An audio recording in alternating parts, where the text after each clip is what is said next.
Novembre Alessio Sartoretto, Federico Vian, Cesare Busatta, Luca Casagranda, Davide Schiattino e Thomas Marchiorello.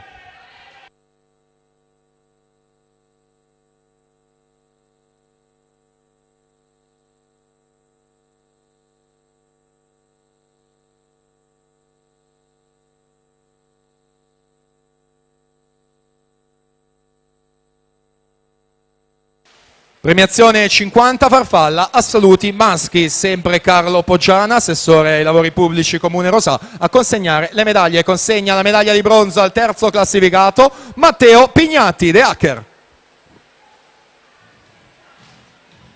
Secondo posto, medaglia d'argento per il The Hacker Team, Leonardo Vimercati.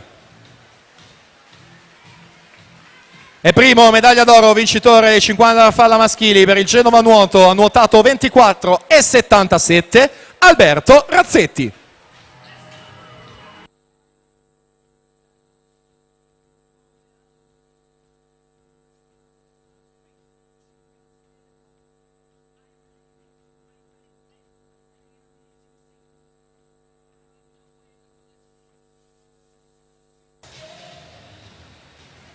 Questo dunque il podio, Razzetti, Vimercati, Pignatti. Ancora con urgenza ragazze Garzetta, De Faveri, Pettenella e Biondani, Miari Fulcis, Galizzi, ragazze in zona podio.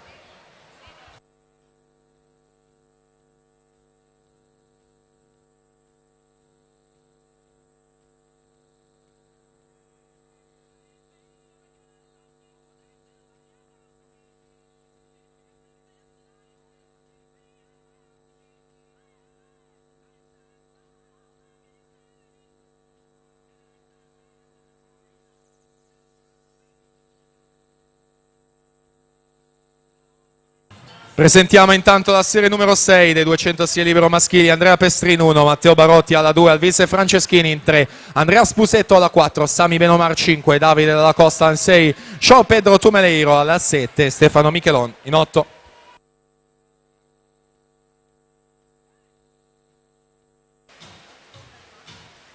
Thomas Marchiorello 2.00.25.